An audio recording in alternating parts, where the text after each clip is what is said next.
हमने किस्से ही सुने हैं कि उस प्ले को देखने के लिए हमारे स्वर्गीय अटल बिहारी वाजपेयी साहब देखने आए, लाल कृष्ण आडवाणी जी देखने आए, सोनिया गांधी जी देखने आई, मनमोहन सिंह जी देखने आए, लालू यादव जी देखने आए, नीतीश कुमार जी देखने आए। तो ये सच में प्ले देखने आए थे कि अपनी पार्टी का टिकट ऑफर करने आए थे? कराची गया हुआ था, अच्छा जी। तो वहां पे इंडियन कॉन्सुलेट में रखा गया। मेरे लिए भी ऑनर था और साथ ही साथ वो लड़की नाजिया हसन को प्लेक देना था, सम्मान देना था। अच्छा जी। तो वहाँ उसके लिए बहुत फंक्शन रखी गई। अब मेरा शायद वो पहला ही ट्रिप था और कौंसल जनरल साहब ने बड़ी इज्जत दी, बांध दिया, आप पाकिस्तान आए हैं, यहाँ कराची में ज़रूर आइए हमारे कौंसलेट में। कौंसलेट में गया, शाम को फंक्शन बड़ा बढ़िया स्टेज वगैरह लगा हुआ, नाजिया हसन भी आई थी। तो मैं गया वहाँ पे, तो मैंने कहा जो तकरीर यानी भाषण की घड़ी आई, तो मैं देख रहा हूँ सामने और यही सोच रहा हूँ कि मैं किस जुबान में बात करूँ। अच्छा। तो मैंने कहा ठीक है, आज मौका अच्छा है, आप लोग कहते हो अच्छा बोलता हूँ, तो आज मैं उर्दू में बोलूँगा। अच्छा जी। तो वहाँ पे एक साहब मौलाना साहब खड़े हुए।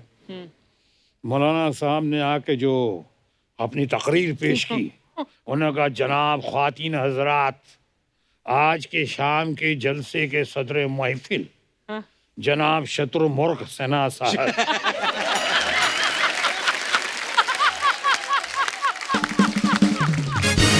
यहाँ तो मैं सोच रहा हूँ भैया इतने दिन पहले ही हमको शत्रुमुर्ग बना दिया।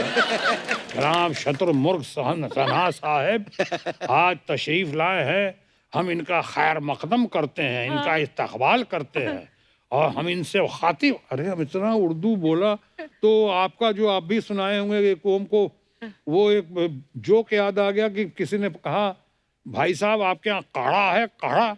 उसने कहा जी हाँ काढ़ा तो है, मैं इतना गाढ़ा नहीं जितना आप बोल रहे हैं।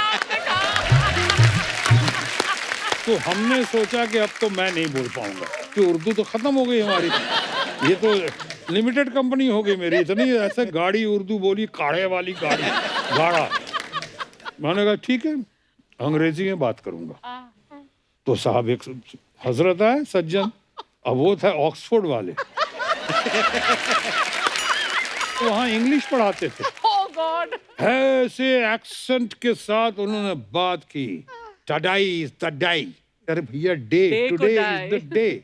अच्छा। We all have been waiting for. हमने घबराया, हम कहा अब नहीं चलेगा, अंग्रेजी भी नहीं चलेगी, मार जाऊंगा। अब तो उर्दू भी नहीं, अंग्रेजी भी नहीं। अब लटके भटके और अटके में फैसला कर लिया कि हमारी भाषा हिंदी और हमारी मातृभाषा भी हिंदी। तब तक कौंसल जनरल साहब जो साउथ इंडियन थे, वो कौंसल जनरल साहब बहुत पॉपुलर आदमी है, अच्छे आदमी है, नेक आदमी है, विद्वान आदमी है। और वो साहब साउथ इंडियन साहब खड़े हुए, जो भाषा बोली उन्होंने, तो मैं तो लड़खड़ा के नीचे गिर के बेहोश हो गया कि उन्होंने कहा सायंकाल की गोधूली बेला में भारतीय राजदूतावास के प्रांगण में आपका सहर्ष अभिनंदन करते हुए जो हार्दिक उल्लास की अनुभूति हो रही है, मैं उसका शब्दों में वर्णन नहीं कर सकता। मैं नीचे टेबल पे बेहोश होके, क्योंकि मैं टेबल के नीचे इसलिए गया कि जैसा कपिल शर्मा ने कहा, मैं अटका भटका और लटका नीचे वहां पे।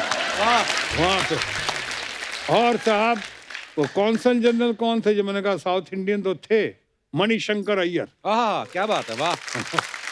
तो ऐसा हुआ है, ऐसा नहीं कि नहीं हुआ। क्या बात है। लेकिन मजे की बात ये है कि आपको जिन्होंने उर्दू में बोला उनका भी सब याद है, जिन्होंने इंग्लिश में बोला उनका भी सब याद है। क्या बात है सर, वाह, लव यू सर, क्या बात है sir. Thank you, thank you, thank you, thank you, thank you, wonderful, wonderful, thank you, thank you, thank you, thank you. ओहो सर, बड़े किस्से आपके बारे में पता है। सब लोग ये बोलते थे कि शत्रु सर का जो पहला ही सीन होता था, पहली बार में ओके हो जाता था। कभी कभी होता था कि अच्छा कोई रीटेक देना पड़े।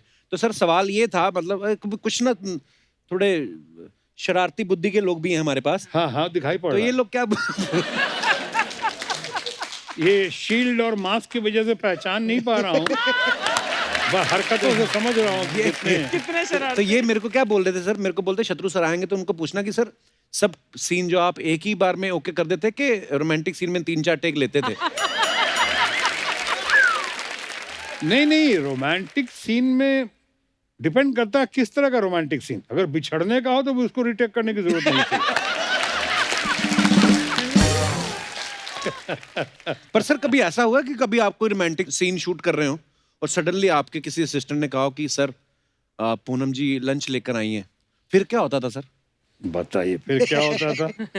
मैं एक बार याद है पूनम जी ने मुझे कहा कि किसी फ्लैट के बारे में कि यहाँ आती थी, इधर से पास करती थी बच्चों को लेके, लोग मुझे कुछ बताते थे, सुनाते थे कि इस फ्लैट में आप अक्सर आते थे।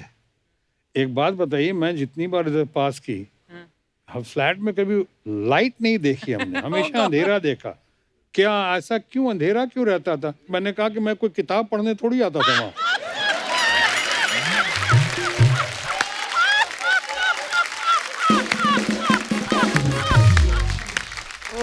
शत्रु सर का किस्सा सुनाने का जो अंदाज है, अंदाजे बयां जो है वो बड़ा कमाल का है सर। अंदाज़े बयां हर बात को एक नई शक्ल दे देता है, वाह। वरना इस दुनिया में कोई नई बात नहीं। आहा, वाह बहुत खूब। क्या बात है। अच्छा, मैं अपने दर्शकों को बता देना चाहता हूँ, शत्रु सर ने एक प्ले किया था पति पत्नी और मैं। वो प्ले जो है वो देशों विदेशों में बड़ा सराहा गया और हमने किस्से सुने हैं कि उस प्ले को देखने के लिए हमारे स्वर्गीय अटल बिहारी वाजपेयी साहब देखने आए, लाल कृष्ण आडवाणी जी देखने आए, सोनिया गांधी जी देखने आई, मनमोहन सिंह जी देखने आए, लालू यादव जी देखने आए, नीतीश कुमार जी देखने आए। तो ये सच में प्ले देखने आए थे कि अपनी पार्टी का टिकट ऑफर करने आए थे? नहीं, ये प्ले बहुत ही जबरदस्त सटार, और इसमें हम लोग जितनी पॉलिटिकल घटनाएं हो रही थी वो भी हम लोग इसमें इनकॉर्पोरेट कर देते थे। जैसे आप कितना एक्सटेम्पोर करते हो ना, हम भी एक्सटेम्पोर करके चेंज करते थे अपना। लेकिन ये लोग देखने आए, इंजॉय करते थे, और बहुत ही माने हंसी का पिटारा था एकदम एक। और साथ साथ मैसेज भी था कि मैरिज इज एन इंस्टीट्यूशन। जैसे आपको बताना बहुत ज़रूरी है क्योंकि आपकी अभी ताज़ा शादी हुई है जी, तो आपको ये बताना बहुत ज़रूरी है कि वो शादी हो ही गई है तो यहीं पे अटक जाइए, भटकिए और लटकिए मत। यही मैरिज बड़ी मुश्किल से हुई है आपकी।